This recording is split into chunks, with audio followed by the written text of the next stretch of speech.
Pai querido, em nome de Yeshua, nós estamos na Tua presença.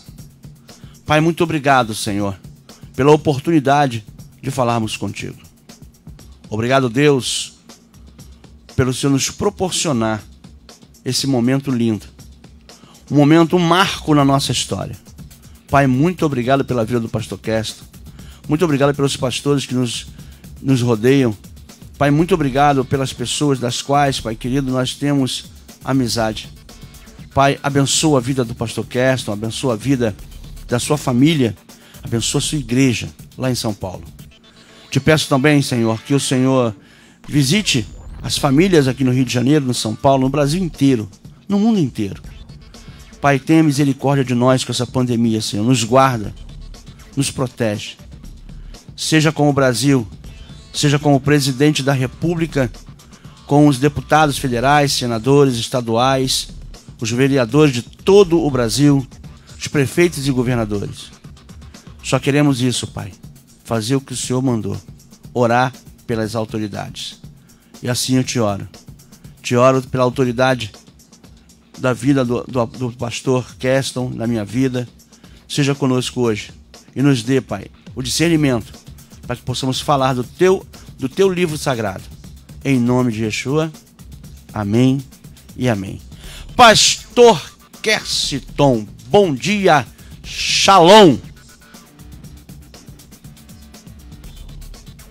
Shalom, irmão, a graça e a paz de todos. Um prazer, apóstolo Marcos, essa mensagem desse programa. Agradecer a presença dos meus irmãos do Rio de Janeiro também. Agradecer também o convite, a confiança.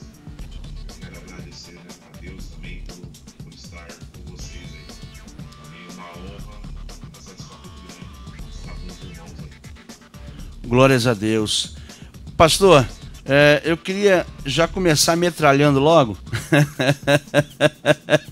Eu queria logo perguntar para o irmão qual é a diferença da visão da restauração para o evangelho pregado hoje nas igrejas.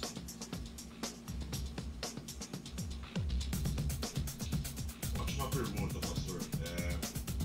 Para quem não sabe, a visão da restauração das leis da fé, ela é bastante antiga.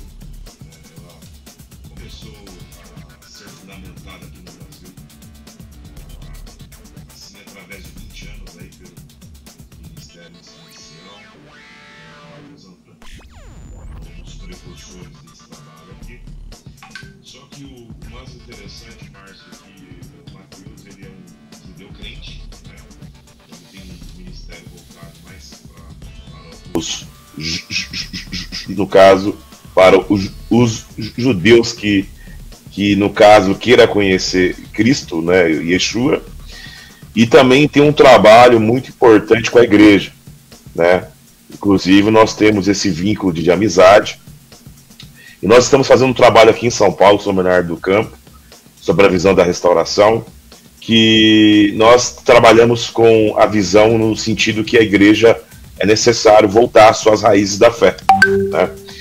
E quando se fala da questão de voltar às raízes da fé, apóstolo Márcio, não é a questão de você voltar na Idade Média, porque na realidade a reforma protestante ela foi muito importante para nós estarmos hoje trabalhando e fazendo essas questões de evangelismo bonito, a qual o trabalho que a igreja faz hoje, mas ao nosso ver, ao viés de entendimento, nós entendemos que não foi o suficiente para a igreja se restaurar, voltar aos princípios, né? E uma base muito interessante da visão da restauração é o que? Quando você faz uma reforma na sua casa, apóstolo Márcio, você vai pegar ali a argamassa e vai tapar os buracos, né? E quando você faz uma restauração, você vai pegar do mesmo material, vai ter todo um trabalhar, vai ter a mesma essência, e é nesse sentido que nós trabalhamos a visão da restauração. Você perguntou para mim sobre a visão da restauração do evangelho, né? A palavra evangelho, que vem do grego evangelho, né? Significa boas novas, boas notícias, vem do hebraico bessorá, né? Nós temos, no caso, uma visão que o Evangelho, as boas novas, que estão sendo colocadas em pauta hoje pela igreja, né? Nós entendemos, apóstolo Márcio, que não está de uma forma plena. Por que nós entendemos que não está de uma forma plena? Eu creio que você talvez possa até concordar comigo, e os amigos ouvintes também possam concordar também. Porque se você veio levar as boas notícias de Cristo a uma pessoa, e existe um grande efetivo de pessoas que aceitaram essas boas novas, automaticamente é necessário haver o quê? Uma transformação, né?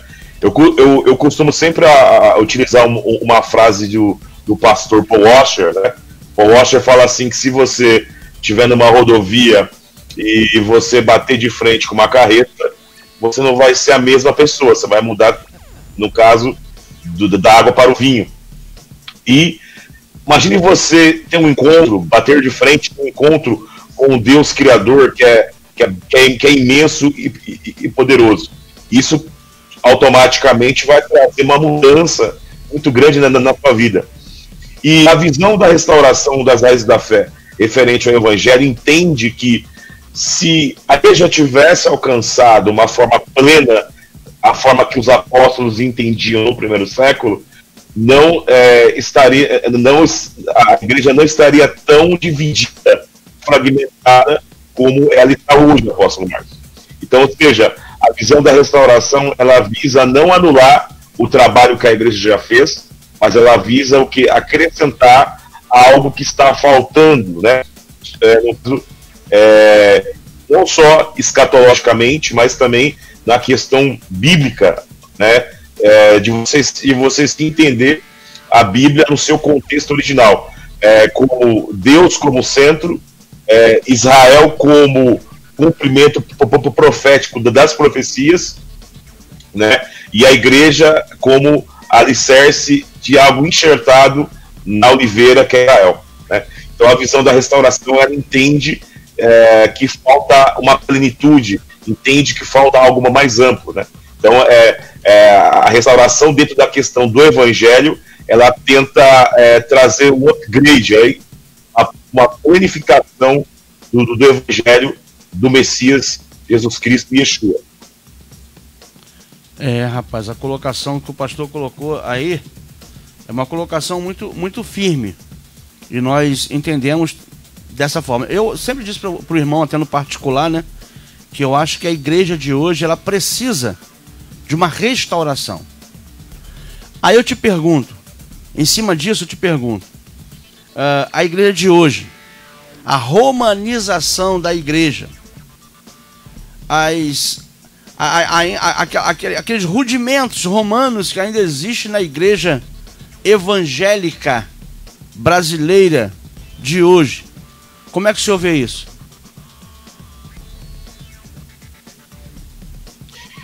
O grande problema, Márcio, da igreja é o quê? Quando houve a reforma, né, que foi muito importante na Idade Média, século XVI, quando houve a reforma protestante, ao meu viés, ela foi muito importante para chegar, para sairmos de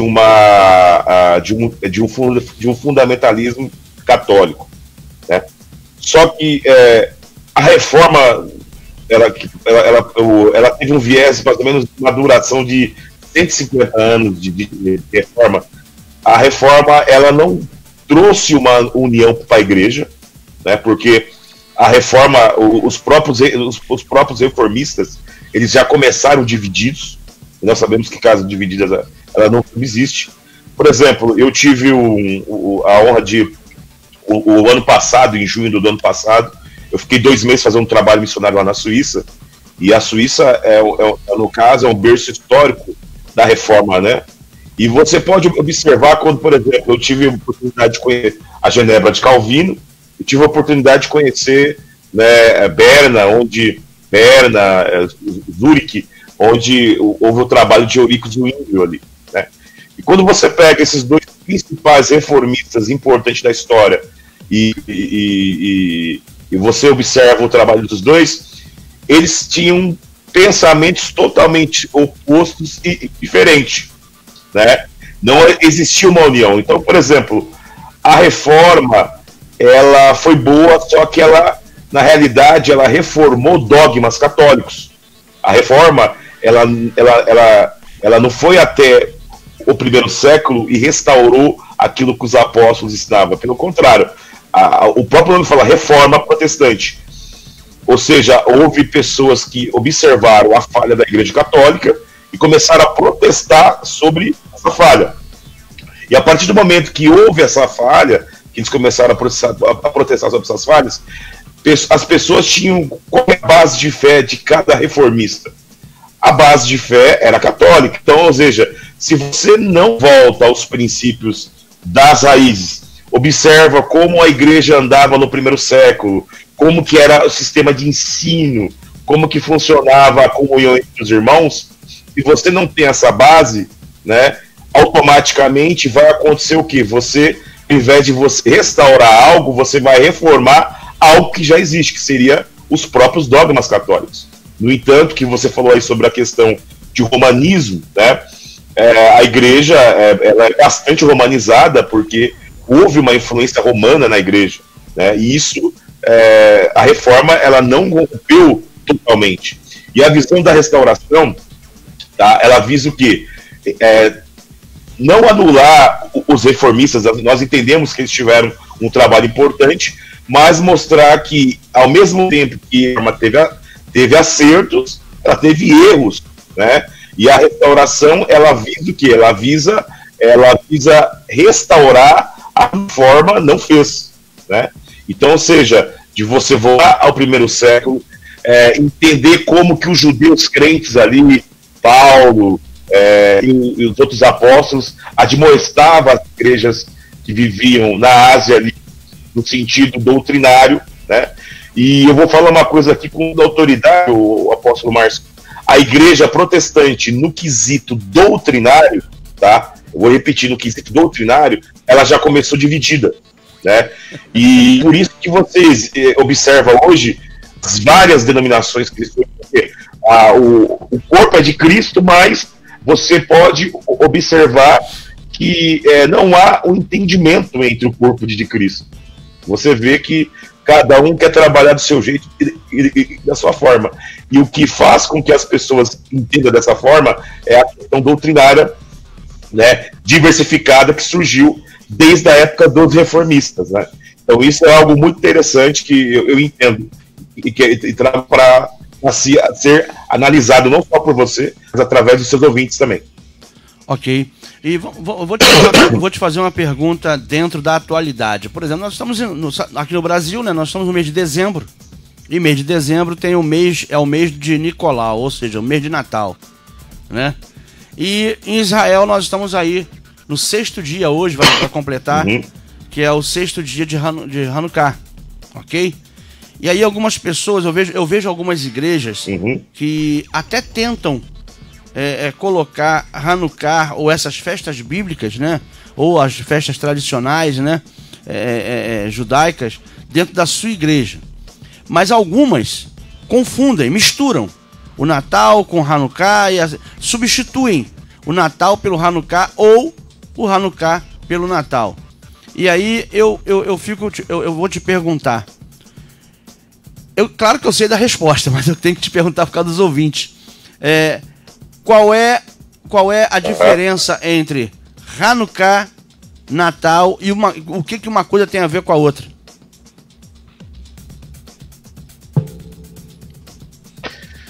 Então, você tocou num assunto assim, eu vou tentar resumir isso, porque é um assunto muito vasto. Muito longo. O Natal é uma tradição, né? No caso, o Natal se tornou uma tradição oriental, uma tradição ocidental. Se não me falha a memória, o primeiro no Natal a ser celebrado foi em 336 depois de Cristo, né? Depois que houve os concílios, né? E no caso historicamente, em 313 houve o Edito de Milão e Constantino, né? Ele queria fazer um trabalho de unificação do reino, porque nós pudéssemos voltar agora ao quarto século, apóstolo Márcio, nós vamos observar o quê? Nós vamos observar que, no caso, estava tendo já estava tendo divisão entre o próprio, né, os próprios crentes em Cristo ali, já estavam subdivididos teologicamente, né, não vou entrar nesse aspecto agora, mas também existia uma outra grande religião dentro de Roma, que seria o mitraísmo, né? E essa briga entre mitraísmo e cristianismo começou a ser acirrada. E como Constantino ele era um grande político, ele usou o quê? Ele usou a política para tentar unificar o reino. Então, ou seja, ele pegou os mistérios babilônicos, trouxe para dentro da igreja, né? Por exemplo, a festa de Natalis Solis Invictus, né, que é o nascimento do sol, em latim significa nascimento do sol vitorioso, ela se tornou o nascimento do Messias, né? Fizeram um sincretismo religioso, né? E esse costume veio de geração em geração, e hoje você vê as pessoas aí, né, as crianças, o Papai Noel, a árvore de Natal, são coisas que não tem nada a ver com a Bíblia. Aí você, né, se a pessoa ela tem uma mente pensante, ela vai entender isso, né? Eu geralmente, pastor Márcio, apóstolo Márcio, ensino lá na igreja. É claro, é um feriado nacional, dia 25.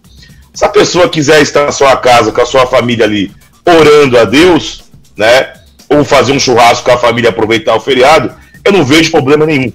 O grande problema é o quê? É você dizer que Jesus nasceu nessa data, que nós sabemos que não foi ele que nasceu nessa data, e simplesmente é o sincretismo religioso de uma festa que veio aqui, no caso, que veio do paganismo, a Natalis Solis Invictus. Tá? Esse é o ponto. Agora, quando que tange a questão da festa de Hanukkah, eu creio que 90% das igrejas evangélicas não sabem nem o que é isso, né, que está a festa de Hanukkah, ela é citada em nossa Bíblia, né, na Bíblia, no caso evangélica, em João 10, 22, está lá como festa da dedicação, né, em grego, tá a palavra eikonia, né, que significa festa de consagração, né, em grego tá, mas ali a festa da dedicação. E a festa da dedicação é uma tradição, né, judaica, que tem um valor profético muito importante.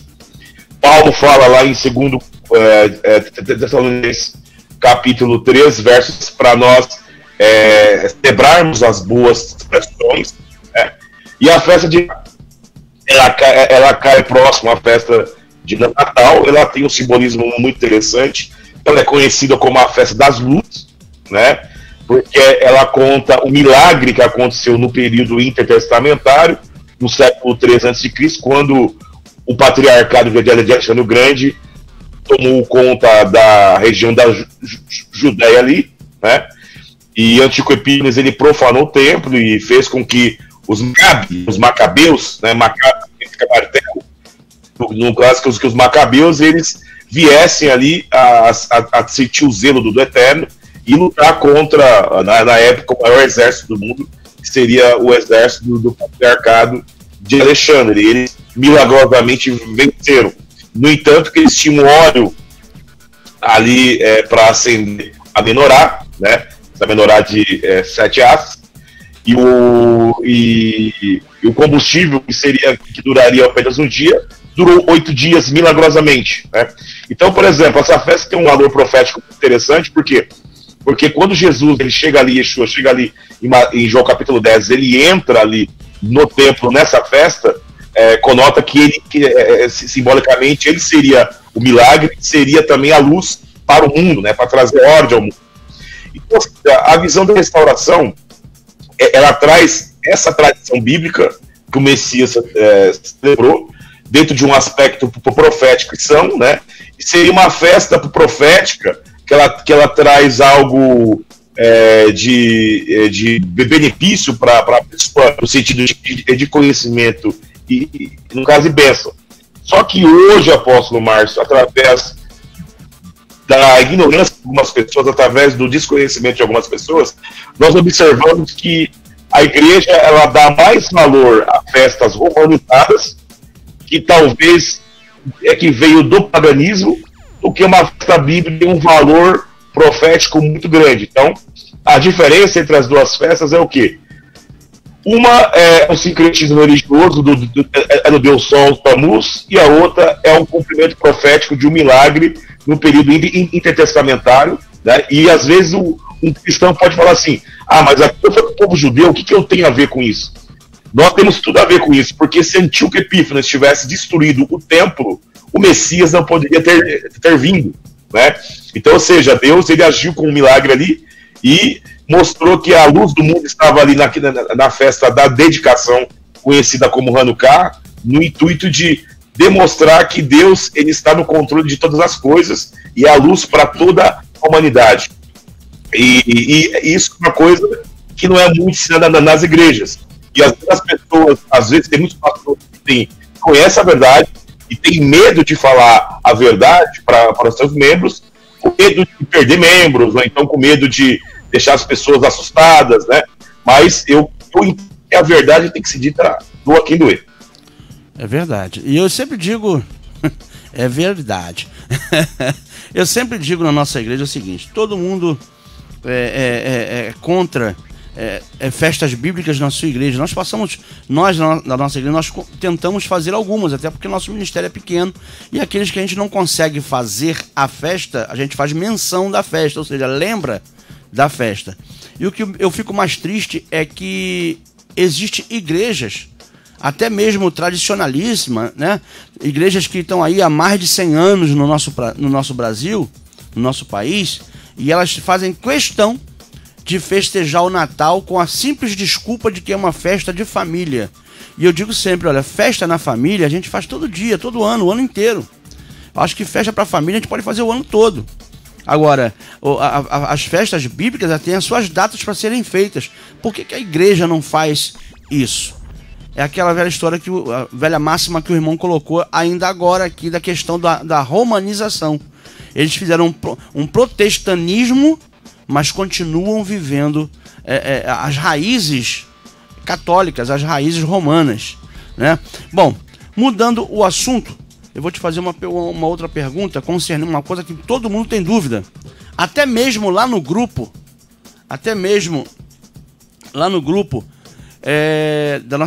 do nosso grupo lá, nós temos até, a gente bate sempre nessa tecla, volta e meia, volta nessa tecla.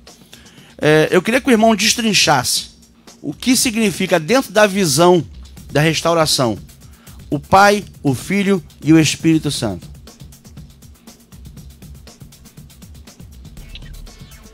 Ótima pergunta. Antes de eu adentrar nessa pergunta que você fez, interessante, você falou aí sobre a questão das festas bíblicas, e quem lê o livro de Eusébio de Cesareia, História Eclesiástica, vê a carta do bispo Políxeno de Éfeso ao Papa Vítor, né, admoestando o Papa Vítor que queria que eles parassem de celebrar as festas bíblicas, né?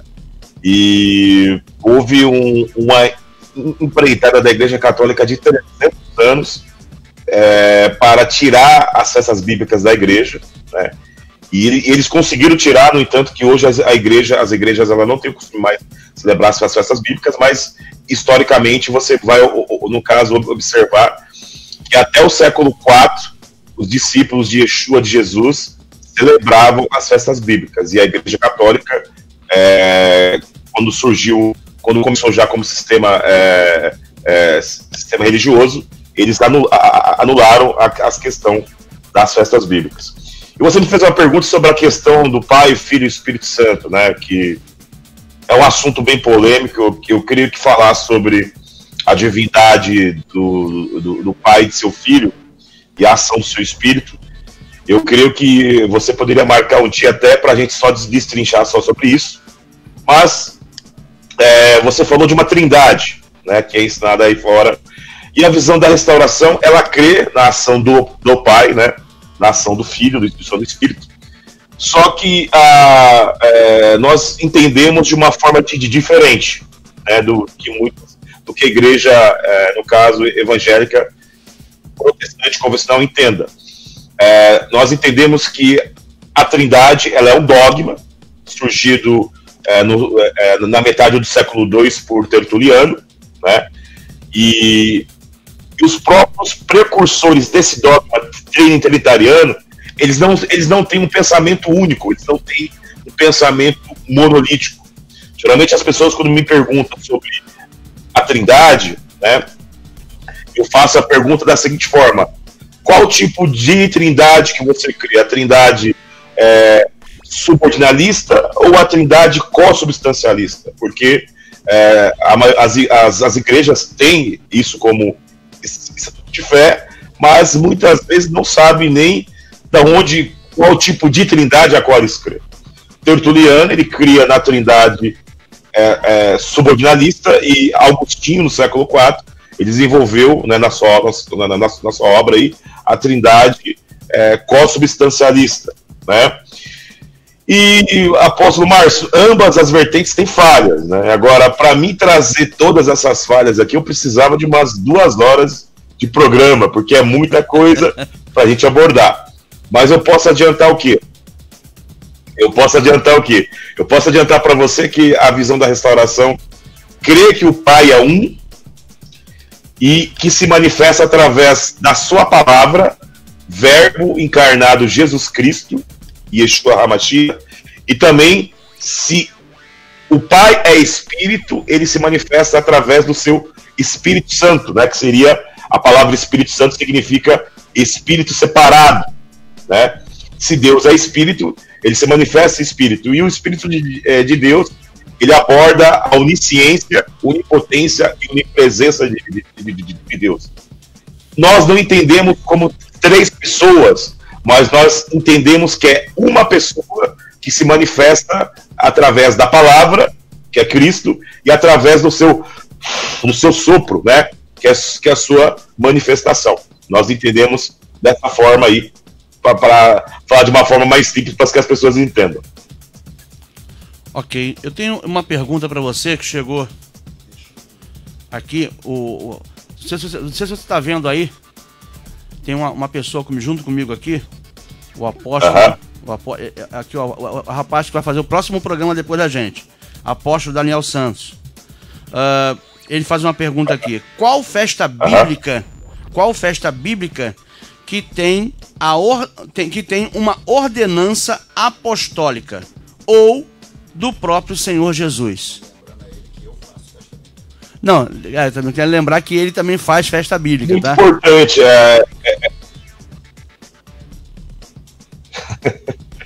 Tudo bem. Ele falou qual festa bíblica que tem a importância apostólica, é isso? Ordenança. Qual festa bíblica? É isso que é a pergunta? Eu vou falar de novo a pergunta para você. Qual festa bíblica... Peraí. Calma aí. Vou falar de novo para você a pergunta. Qual festa bíblica que tem uma ordenança ou mandamento apostólico ou do próprio Jesus Cristo?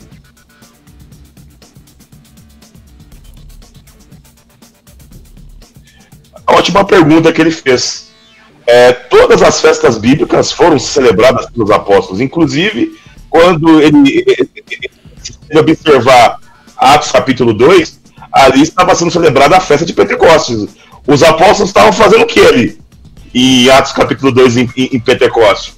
Eles estavam celebrando a festa bíblica de Pentecostes, que é conhecida em hebraico como Shavuot, que é semana, né? E eles tinham esse costume. Inclusive, o apóstolo Paulo também dá uma ordenança direta à igreja de Corinto, né, 1 Coríntios 5:8, e ele fala assim: celebrai a peça, e diz que Cristo é a nossa peça, né? Cristo é a nossa peça no sentido, né?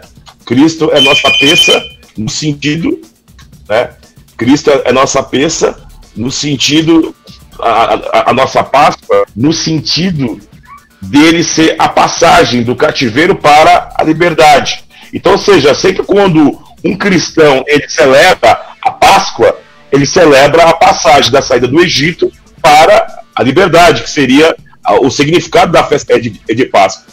Então, ou seja, você pode observar que em todo o Novo Testamento, inclusive o Evangelho de João, dá bastante ênfase às festas bíblicas, né, às festas de peregrinação. E o próprio Messias, ele era fiel às festas bíblicas. Historicamente falando, nós temos resquícios históricos que até o século IV os cristãos celebravam as festas bíblicas, e isso foi retirado por um bispo de Alexandria chamado João Crisóstomo, né? Ele foi uma das molas precursoras de tentar anular as festas bíblicas da igreja, né? E deu certo, né? Durou 300 anos, que no entanto hoje as pessoas elas perderam esse contato. Mais alguma pergunta, pastor? Usa o microfone aqui, rapaz. Usa aqui o microfone. Peraí, quer te fazer outra pergunta, peraí. Deixa eu só ver o microfone para ele aqui. Então, pastor, graça e paz, amado. Diante disso, eu até repito que eu faço festa bíblica. Tá? Eu faço festa bíblica. Mas, diante da sua explicação, que era um costume deles participarem, e isso é fato, porque estava na transição da lei para a graça, nós não temos um mandamento. Quando eu fiz a pergunta era sobre ordenança, mandamento. Eles mandando nós comemorarmos as festas bíblicas. Eu, né, particularmente entendo que todas as festas bíblicas foram cumpridas em Jesus, porque todas as festas bíblicas, passagem, Pentecostes, estava se referindo àquilo que iria vir, que era a sombra daquilo que ia vir. Quando ele veio e Yeshua veio, ele cumpriu isso. Por isso que eu entendo que não há um mandamento apostólico, que nós, né, somos igreja apostólica, dos apóstolos, mandar as igrejas de Éfeso, aos romanos, enfim, todas as igrejas da Ásia ou não. Não existe um mandamento, eles ordenando as igrejas comemorarem a festa, as festas bíblicas. É isso mesmo? O senhor entende como?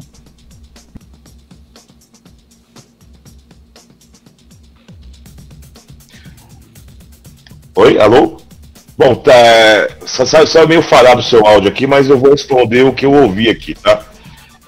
Esse pensamento do irmão de lei ser antagônica a uma graça, de Jesus cumprir algo por nós, é um pensamento tardio católico, tá? E é um pensamento sem fundamento. Por quê?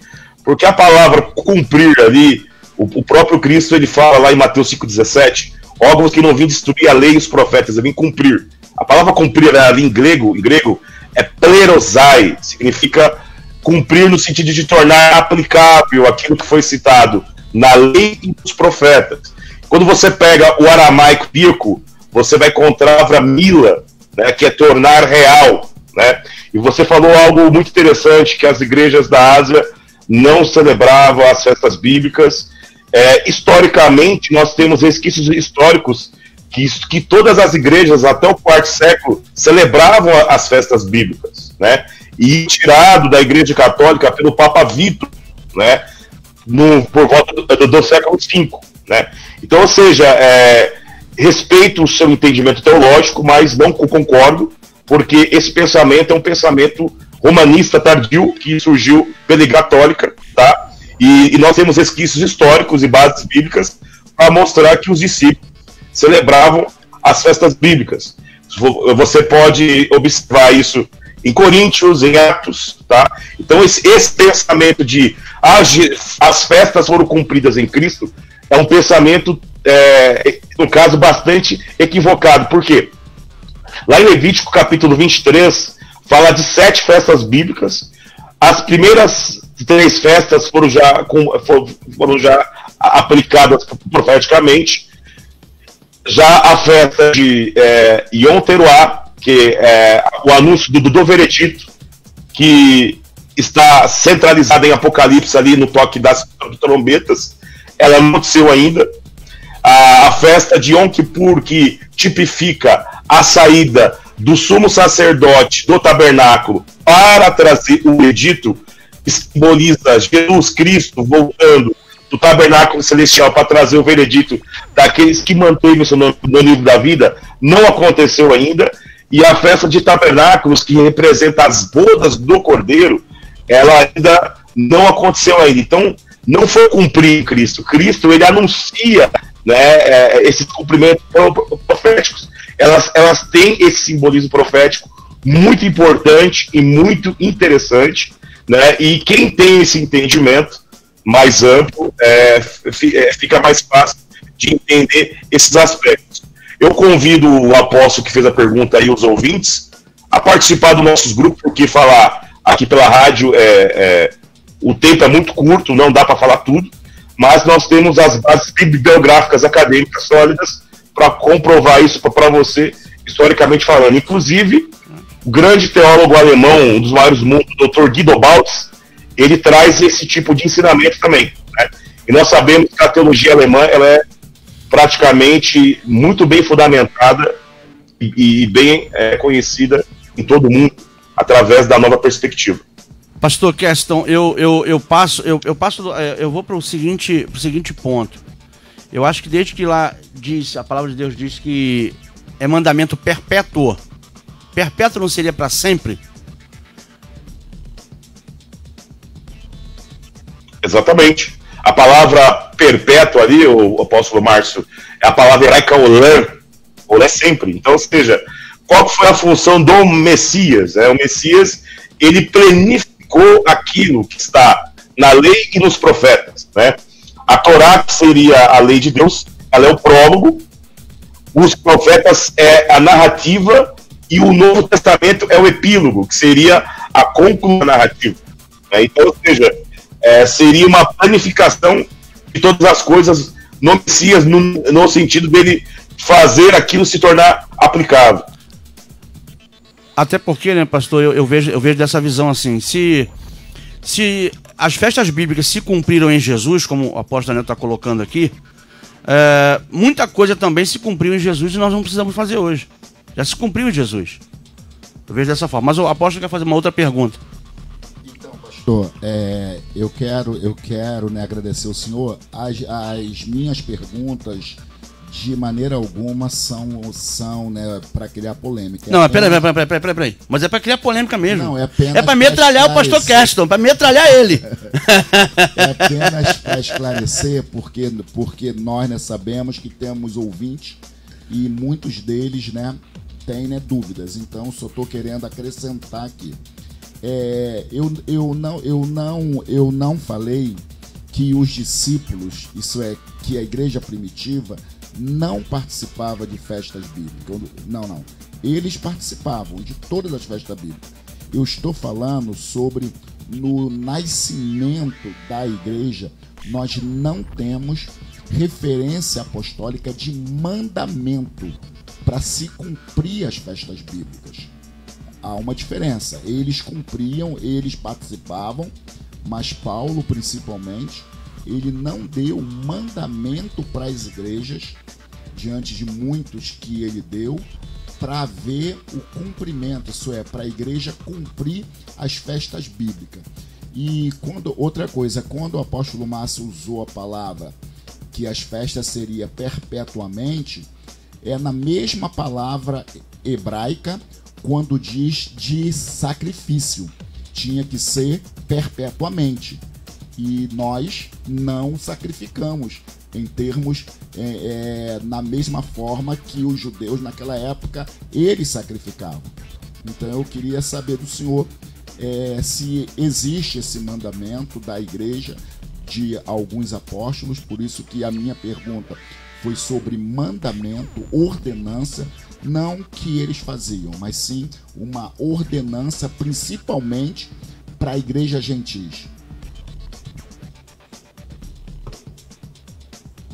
Ótima pergunta, meu irmão. Veja bem, nós temos um pensamento filosófico grego, né, de ou é ou não é. E na realidade no primeiro século não funcionava assim. Então, por exemplo, você entende, você mesmo falou com as suas palavras aqui, que os discípulos celebravam as festas bíblicas, né? Você entende isso, só que você fala assim, não tem nada explícito apostólico sobre isso. também não tem nada explícito apostólico para a pessoa cobrar o dízimo hoje, e assim o pessoal cobra. Então, ou seja, a mesma pergunta que você faz para mim, eu faço para você, porque o dízimo que você cobra na igreja hoje, não tem nada explícito no testamento que poderia se cobrar ele. Por isso tá? que mesmo assim você cobra dízimo na sua igreja. E é a mesma coisa, no caso, é a mesma coisa a festa bíblica. Você não tem nada explícito, mas você vê dentro de uma forma implícita os discípulos celebrando. E historicamente, eu vou repetir aqui, você pode pegar a história eclesiástica de Cesareia, historicamente, até o IV século se celebrou a festa bíblica, tem resquício histórico sobre isso. Tá? Agora, o mais importante que você tem que entender é o quê? Você falou assim, a palavra olã também foi utilizada para isso. O nosso sacrifício, que seria algo eterno. O próprio Messias, até hoje, ele verte no tabernáculo celestial o seu próprio sangue por mim e por você. Né? E quando falamos de sacrifício, existia mais de um tipo de sacrifício. Existia sacrifício de oferta de ratá, oferta de axã, vários tipos de ofertas de sacrifício. Então, ou seja, quais são dessas ofertas de sacrifício que pode ser aplicado hoje? O próprio dízimo, tá, é um tipo de oferta. Né? Então, ou seja, existe vários aspectos que nós podemos abranger aqui. Então, ou seja, o pensamento filosófico grego fala assim, ou tem que ser assim ou assado. E esse é um pensamento que os gregos filosóficos trouxeram para a igreja e fizeram com que todo esse contexto amplo de se aplicar a Bíblia fosse transformado. E por isso que está essa divisão que está hoje. Entendeu? Então, ou seja, se você entende dessa forma, até respeita o seu entendimento. Mas, historicamente e biblicamente, não é dessa forma. O que você está trazendo desse pensamento é um viés teológico que tem base, no caso, que vem do catolicismo. Mas antes do catolicismo estabelecer uma teologia que influenciou a teologia, no caso, evangélica, não se tinha esse pensamento. Muito bem. Mais alguma coisa? Não? Pastor Keston, eu queria que o senhor desse aí as suas considerações finais. Chegamos ao fim, mas nós vamos ter outras oportunidades. Vamos ter outras oportunidades de estarmos aqui falando sobre a Trindade. Eu gostei desse assunto. Tá bom? Nós vamos ter outras oportunidades, com certeza. Queria que o irmão me desculpasse por alguma coisa e queria que o irmão virasse ouvinte da nossa rádio. Bota aí o aplicativo aí no teu telefone ou no teu computador para que você possa ficar escutando a nossa rádio. Nossa rádio é isso. É programação, notícia, louvor. É uma rádio que, graças a Deus, não tem nada a ficar devendo para as rádios tradicionais e famosas que estamos aí. A única diferença é que eles estão na FM e nós hoje ainda estamos online. Eu digo ainda porque não temos ainda a possibilidade de colocar em FM, mas eu digo que eu estou na frente, porque online veio depois do FM, então eu já estou na frente deles. Amém? Então o que eu quero pedir ao irmão é que o irmão faça suas considerações, mande seu abraço para quem você quiser, fica à vontade aí, nós temos aí 2 minutos para você.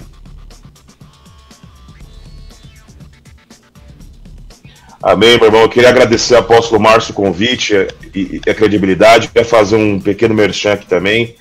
Né? Eu peço aos irmãos estarem procurando no YouTube, né? Ministério Evangelístico a Caminho de Sião, que é a página da nossa igreja ali. Lá nós temos estudos, tem muitas perguntas que o outro apóstolo fez aqui, que lá nós explicamos com detalhes, né, em lives, junto com o pastor Gerson, pastor Wagner. E eu queria dar um abraço aos irmãos de BH, pastor Gerson, pastor Wagner. Um abraço aos irmãos da minha igreja, pastor Jarbas, pastor Júlio e todos que fazem parte do Eclesiástico. Queria agradecer a Deus pela oportunidade, no caso, apóstolo Márcio. E queria passar para os irmãos aí que querem conhecer mais sobre a visão da restauração, tá? Nos procure, temos aí um grupo que fala só sobre isso, né? Temos aí as bases bibliográficas sólidas para trazer para você. Nós queremos que a igreja precisa ser restaurada aos primórdios do 1º século. e é uma visão que não é nós que apregoamos, mas é uma visão que está em todo mundo. Lá nos Estados Unidos da América temos o pastor David Young, temos alguns pastores da Europa, pastores que vêm lá da Coreia, né? Da igreja China, da igreja subterrânea, para aprender Israel sobre essa visão. E nós temos certeza que vai trazer mais plenitude e solidez à sua vida, né? Então, eu quero agradecer a vida do apóstolo Márcio, e agradecer a todos os irmãos que participaram, os irmãos do grupo da restauração também, tá? E fico muito feliz aí por participar dessa sala aqui, e agradeço. Amém. Pastor Leniel, não é isso? É Leniel o nome dele?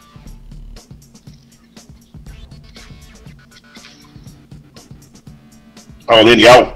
Ele tinha feito uma pergunta aqui, mas a pergunta agora saiu daqui, fugiu, não sei o que houve. Mas eu vou tentar te fazer essa última pergunta pra gente poder fechar aqui. Não sei, se ele estiver me ouvindo e eu fizer a pergunta errada, pede pra ele botar a pergunta de novo, tá, pastor Leniel? Bota de novo aí pra gente. Qual a diferença quais os pecados praticados nas festas bíblicas? Eu acho que foi essa a pergunta aqui, ou algo desse tipo. Eu queria que ele botasse de novo essa pergunta.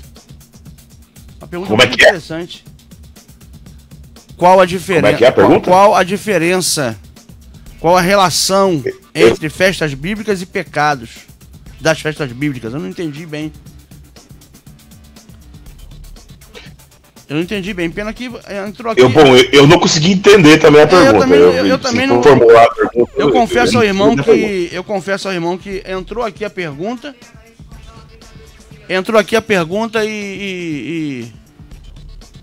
E saiu aqui rapidinho, eu não consegui pegar. Entendeu? Mas, amém. Não precisa nem responder não, pastor. Deixa quieto, porque... Deixa eu ver aqui se tem alguma coisa aqui, porque eu tô tentando pegar aqui, mas... eu não vou responder porque eu não entendi a pergunta. Eu também não vou pedir... Ah, tá aqui. Depois eu pergunto para ele pessoalmente, que foi isso. O que é pecado e sua implicação com as festas bíblicas? O que é pecado e sua implicação com as festas bíblicas? Excelente pergunta do pastor Daniel, excelente pergunta. O que é pecado, qual a sua implicação com as festas bíblicas? Tem tudo a ver, porque o pecado, ele é a transgressão da lei, né? Quando você infringe a lei de Deus, você peca. E as festas bíblicas, ela traz um cumprimento profético, né? De passagem, de cessar o pecado. Por exemplo, a festa de Pêssega, de Páscoa, né? Ela simboliza o quê? O cordeiro de Páscoa, né? Ele não é um cordeiro. O sacrifício de Páscoa não é um sacrifício pelo pecado. Ele é considerado uma oferta de shilamim, uma oferta pacífica. E as ofertas pacíficas, elas eram oferecidas a Deus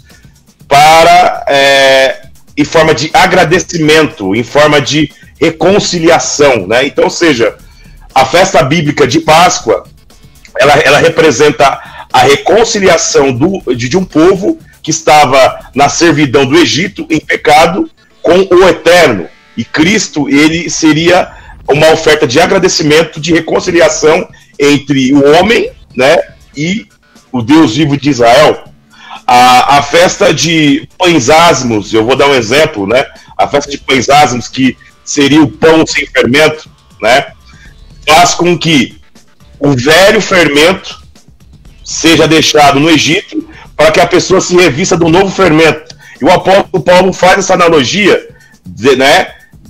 Para deixarmos o fermento da malícia, da maldade lá no Egito, deixar o pecado no Egito e se revestir do novo fermento, que é o fermento da plenitude do Eterno. A festa de Bicurim, que é das primícias, né? Ela representa os primeiros frutos que a pessoa traz depois de ser tirada do pecado, né? Então, tem algo muito interessante, né? A festa de Shavuot, a festa de Pentecoste, ela representa a dádiva do Sinai, a descida do Espírito, E poucas igrejas evangélicas entendem, apóstolo Márcio, que a descida do Espírito, ela serve para que a Torá, a lei de Deus, seja escrita no coração e no entendimento das pessoas. Porque quando o Espírito, ele imprime, ele entalha a lei de Deus no nosso coração, nós deixamos o pecado para viver em espírito. E a festa de Pentecostes, Shavuot, ela tem esse simbolismo muito interessante. Então, ou seja, o que o pastor Daniel perguntou aqui tem tudo a ver. Na minha humilde opinião, foi uma pergunta muito sábia, né? E essa é a minha vertente que eu trago sobre isso. Tem muito mais coisa para falar, mas não dá mais tempo. Tá ok. Eu quero mandar um abraço para algumas pessoas lá do grupo da Restauração da Raiz da Fé que estão nos ouvindo pelo aplicativo da Rádio Graça e Paz. Quero mandar um abraço aí pro Max Marques. Alguns eu vou dar pelo pseudônimo que está aqui no Zap. O Dente Clean, né? Dente Clean Consult. O Daniel também está nos ouvindo também. Deixa eu ver. O Daniel está dizendo aqui, a entrevista está ótima, está top. Bom, essas pessoas aqui que tá aparecendo, pelo menos aqui no grupo, que estão ouvindo a programação. Pastor Keston, muito obrigado. Foi um prazer estar com o senhor aqui. Sempre que o senhor precisar, até se vier fazer algum evento aqui no Rio de Janeiro, precisar de divulgação, use e abuse da Rádio Graça e Paz. Nós estamos aqui à disposição do reino, tá ok?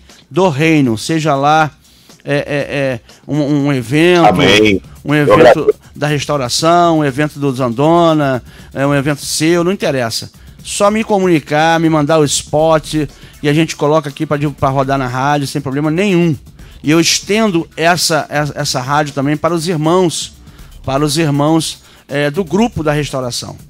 Então, se quiser fazer qualquer programação aqui também na Rádio Graça e Paz, fica à vontade, nós estamos aqui para ajudar o reino, ok? Então os irmãos fiquem à vontade, tá bom, pastor? Muito obrigado. Agradeço, Márcio, um abraço, shalom a todos, graça e paz a todos aí, foi um prazer. Shalom, meu amado, Deus abençoe, fique com Deus. Você Amém. Está ouvindo o Café com o Apóstolo. É isso aí então, meu querido, minha querida, você que esteve acompanhando a entrevista com o pastor Keston, do Ministério Evangelístico Caminhando em Sião, lá de São Paulo, São Bernardo do Campo. Você que gostou, dá um like aí, compartilha. Você que gostou, entra no canal do YouTube do pastor Keston, vai lá e faz perguntas para ele também lá pelo canal, tá ok? Depois eu vou estar disponibilizando aqui na página da rádio também aí o Facebook dele para você fazer pergunta, aí fica à vontade. E você que queira, de repente, você gostou das perguntas e queira participar do grupo da Restauração da Raiz da Fé, é só você me passar o teu WhatsApp, tá ok? Me passa o teu WhatsApp que eu te adiciono no grupo e você vai ficar ali aprendendo como eu estou aprendendo, tá ok? Eu tenho aprendido bastante coisa nesse grupo. É claro que de vez em quando tem uns arranha-gato, mas isso faz parte. Entre os apóstolos tinha isso, por que não vai ter no grupo? O importante é que você aprenda. E eu amo aquele grupo, gosto de aprender e estou naquele grupo, tá ok? Então você pode entrar no meu WhatsApp, o WhatsApp do programa, tá certo? Programa Café com o Apóstolo, e falar: apóstolo, eu queria entrar nesse grupo aí, nesse grupo da Restauração da Raiz da Fé. Eu fiquei intrigado com alguma coisa que ele falou e tal. Então, muito bem, entra no meu WhatsApp, o WhatsApp do programa, que é 980099-201. 980099-201. O DDD é o 21, tá ok? Então, eu aqui me despeço. E daqui a pouquinho, às 10 horas, entra no ar o programa do Quimazeto, ok? Com o apóstolo Daniel Santos. Então, fique com Deus. Vou ouvir agora aquela música. Esse mesmo, Thiago Maker. A vida é tudo de bom. Solta a música, pode soltar, meu filho. Pode soltar que eu gosto de dançar. Eu gosto de dançar a musiquinha do Thiago. Vamos lá.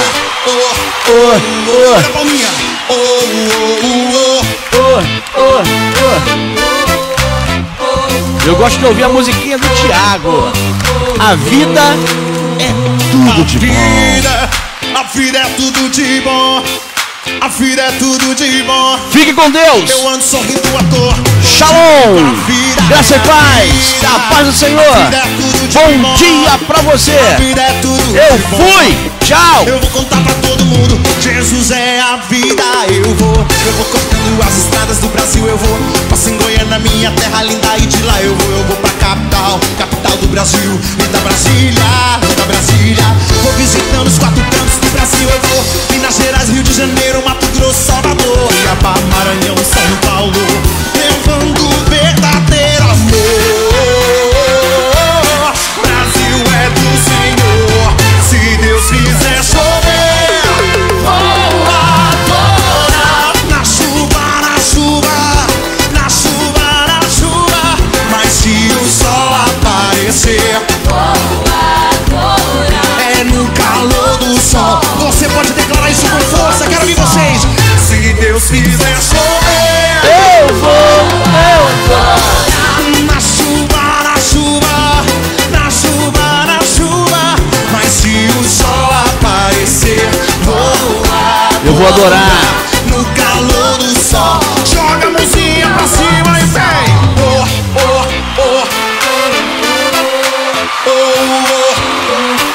Empurra pra cima, quebra Jesus. A mãozinha assim pra cima, vai.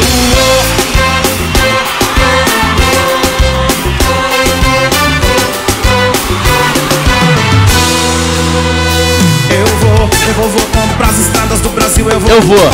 Já fui. Tchau. Eu vou pro Paraná. Tchau, tchau, tchau, tchau. Terra bonita, terra bonita. Vou visitando os 4 cantos do Brasil. Você ouviu o programa Café com o Apóstolo, com a apresentação dele, Apóstolo Márcio de Almeida.